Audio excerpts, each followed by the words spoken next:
What's going on today, guys? Welcome back to DC Unplugged, and today we're going to talk about how to look after your e-scooter battery.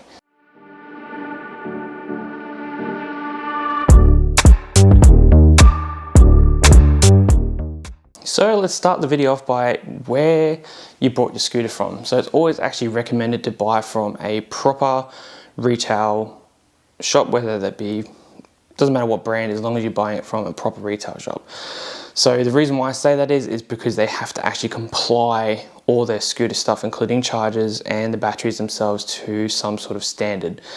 Buying from places like AliExpress or eBay can sometimes actually loop around and shortcut around things, hence the reason why the products are a lot cheaper and they look like it's a bargain, but really you're compensating safety over a bit of money. So making sure that you buy from a reputable place is always a good start. Next point I'd like to put into is obviously, sometimes obvious, not so obvious to some people, but water and electricity don't mix. So keeping your e-scooter away from water, even if it says that it has an IP rating, I would definitely recommend keeping it away from water regardless. I've shown videos on how to wash scooters if you want to see that, or how to clean them. I'll link that down below. But keeping e-scooters away from water, because you don't want the water to get into places it's not meant to be, like your controllers, obviously battery terminals, all that sorts of stuff, because it wreaks havoc on any electronic components, because once water gets onto metal, it corrodes. Whether that be whatever metal it is, it will corrode, rust, etc. So keeping water away from electronics is definitely one of the biggest things. So riding it in the rain, washing it, all one of those things that should definitely not be done. Now this is a big one. This is probably the top one that I see a lot of people making mistakes on. Not only mistakes, just in general don't really have that the understanding of how batteries work, essentially. So I'm just going to grab the battery out of that one and just use that as a representation. So using that Makita 9 down there as a reference, this is your battery. So what usually ends up happening, guys, is when you're riding along, this battery pack will actually get hot while discharging. So believe it or not, the movement of basically cells, or how it works, is the movement back over or discharging will actually generate heat. So this battery pack, even if you're riding in cold climate, you'll find that this battery pack will actually get quite warm. Not hot, but like just warm. When you're charging a scooter, the battery pack gets warm again because you're making the cells go from one side to the other. There's a couple of videos out there showing how lithium batteries charge and actually make really good understanding of how it works, but I'm just simplifying it. So basically, once you've gone out for a ride, let's say you've come home from a ride, the battery pack's hot, and you go and introduce heat again while charging it, that's how most commonly battery or lithium fires are actually created, is because you haven't let this battery pack cool down before you actually charge it. So one of the biggest things that I would recommend is actually letting the scooter at least cool down for at least an hour. If you can't obviously remove the battery pack like this, I would actually recommend actually touching your motor, the rear motor out of all of them, or just the main drive motor. And if it's hot to the touch, best probably leave it cool down for a little bit longer, but usually about the hour to hour and a half will actually give it enough time for the battery pack to actually cool down. Some batteries, unlike this one here, they're actually enclosed inside the deck and they aren't able to be removed, so you got to compensate for that being in a sealed environment where it can't really air off and cool down. So you've got to accommodate for that. One, will actually prolong the life of your battery as well. You're not making it go through huge heat cycles and whatnot and charging and discharging. And two, it just stops the possibility of house fires happening. On to the next one. So using battery chargers. Now, let's say you've had an accident, you've gone past and you've walked past the scooter and you've clipped the little charger port off of this and it's gone, and you've broken the charger port and you're like, oh, well, I need to get another charger. You've gone down the road and you've gone to the place where you bought it from and you found this charger is way too expensive, or you just didn't want to pay for it. So you go on eBay, as anyone does, and just types in e-scooter charger and it comes up with what looks to be the same scooter charger as yours. Turns out it's not.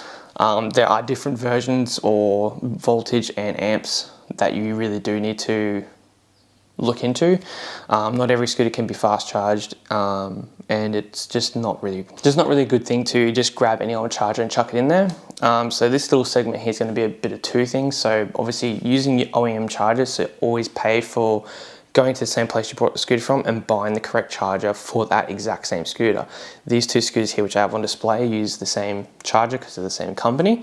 But if I was to grab another scooter and put it into it, it's charges at a different rate, and the batteries are only set to that type of charge or amps getting put into it. So they're manufactured and designed to take a certain amount, and that's what you should probably stick to.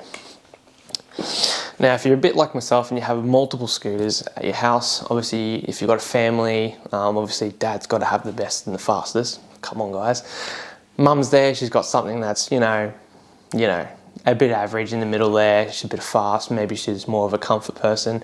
And then you've got the kids that have the smaller ones because you don't want them going too fast. So you have multiple scooters. Let's say we have multiple scooters. Making sure you know how to read each individual charger, because, for example, these two here, the bricks are bigger. However, the pins look the same. This one is slightly different, probably not the best idea, but they still got that little collar, a little twist on collar that goes on. As you can probably see there, they look very much the same.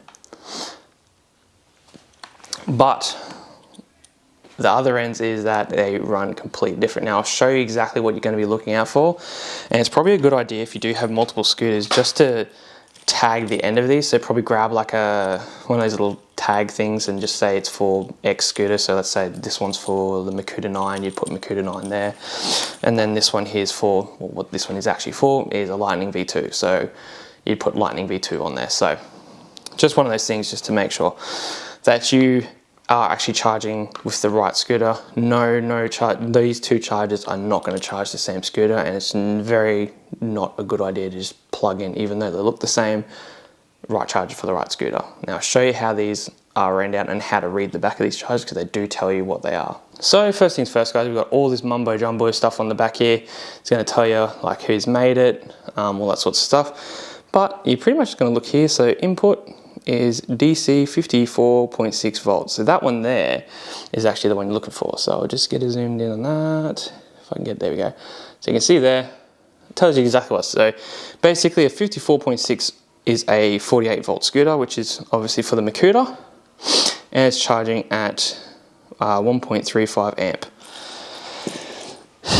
Now if we grab the bigger one, this is where things get a little different. So we've got up here, we look for it again, output 67.2 volt. Now if you were to put that, let's see if it's gonna, there we go. Now if you were to put that into a 48 volt scooter, that would blow it up. Not only that, it's charging at 3.5 amp, which is a lot more than the other scooters charger. So reading the back of these and then just following the tail, and then you'll get the right scooter every time. But to make things faster, if you just want to plug them in, definitely recommend putting some form of like thing on there to show what scooter it's for. So guys, that concludes our basic looking after your scooter's battery pack. It's definitely something that I would do, and I do for all of my scooters, and I check over and make sure that the right charger is going into the right ones, or I actually go up to the wall and only plug in the chargers that I'm going to be using for those certain scooters. So that way it eliminates any problematic or accidental overcharges. So you really do not want to overcharge a scooter, hence the reason why I'm pretty bloody anal about those kind of things. So you really need to look after and make sure that you're putting the right chargers into your scooters, because they're not all the same, and you can potentially blow it up or do very, very bad damage to your battery packs. Depending on the scooter that you have, can cost upwards of over $1,000. So probably keep that in mind. So anyway, guys, if this video was very helpful for you, definitely go up there, subscribe, and like, leave a comment. Definitely, if I have left out something, definitely leave it in there, because I'm sure someone will come across this video and they'll find the information very useful.